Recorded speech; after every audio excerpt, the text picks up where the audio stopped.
rayonu 4 sayılı sınıfda 6D sınıfında oxuram. Adım Bakır İbrahim Yusufoğlu. Mən bugün sizə Moby Dick kitabı haqqında məlumat verəcəm. Kitabın yazıcısı Herman Melville'dir. Mən Telli müəllimə təşəkkür edirəm ki, kitablarla inkişaf edə layihəsinə qoşulmuşam. Buna görə çox minnətdaram. Bir oğlan şəhərə gəldi. Orada özü üçün yer axtarırdı gecə yatmağa. Və bir gecə olduqda bir işıqlı yer gördü. Oraya getdi. Orada balıq ovçuları, balina ovçuları var idi. Onların qarmaqları, cürbəcür silahlar var idi. Onlar o silahlar vasitəsilə onları ovlayırdı. Və oranın sahibinə dedi: "Sizin üçün yatmaq üçün bir gecəlik boş yer var." O da dedi: "Yoxdur, yer qalmayıb daha."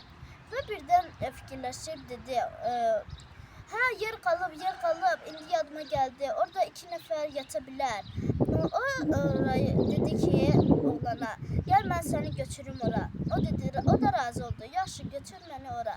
O da ora getdi. Orada onu oranı göstərdi. Amma dedi ki: "Diqqətli ol. Oranın sahibi tez gəlib, tez yatır və tez durur." O da qorxdu. O sözlərindən deyib, o çox pis qorxdu və o stolda yatmağa qərar verdi. O 2 stolu birləşdirdi və orada yatdı. Oranın sahibi dedi: "Sən niyə stolda oturub yatmısan? Dur, düz yatağında yat da." O da yatdı. Sonra oranın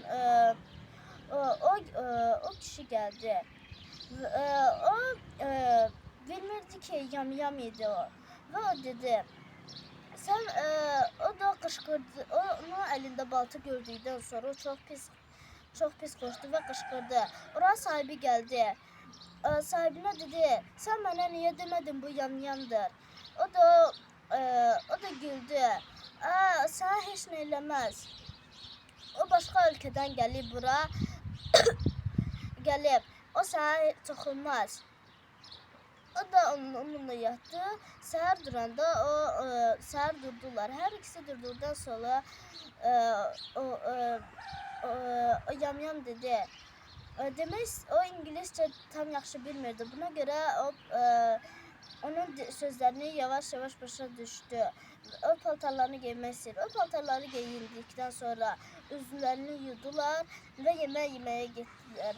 Onlar yemək yedikdən sonra isə kofe içməyə getdi. Kofe içdikdən sonra, çay içdikdən sonra da onlar artıq dəniz səyahətinə çıxmaq istəyirdilər. Onlar böyük bir gəmi tapdılar və o gəmidə onlar səyahət eləməyə qərarına gəldilər.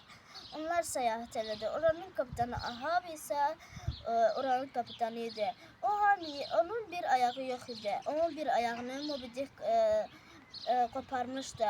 Onun qisasını almaq istəyirdi. Hər gün Ahab fikirləşirdi ki, Moby Dick necə tutum, necə onun qisasını alım. O da o qisası almaq üçün dəniz səyahətinə çıxdı. Onlar dəniz səyahətində çox balina ovladılar. O balina ilə onlar çoxlu yağlar çıxartdılar və onları çənlərə qoyub gizli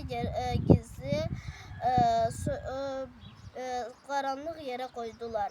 Bir gün qaranlıq yerdə çəllərdən yağ axırdı və onu görən Ahab heç fikir vermədi.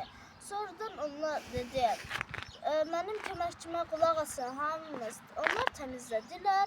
Onlar Moby Dicklə tutmaq istəyirdilər. Moby Dick'i döyüşdülər. 3 gün döyüşdülər.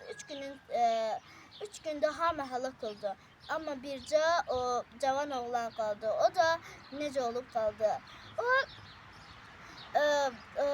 Yamyam ona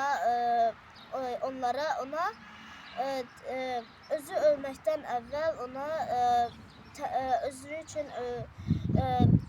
nəsə təmir elə demişdi. Onun içərisinə girdi və oradan başqa ölkəyə girdi və orada getdi. O orada sağ qaldı.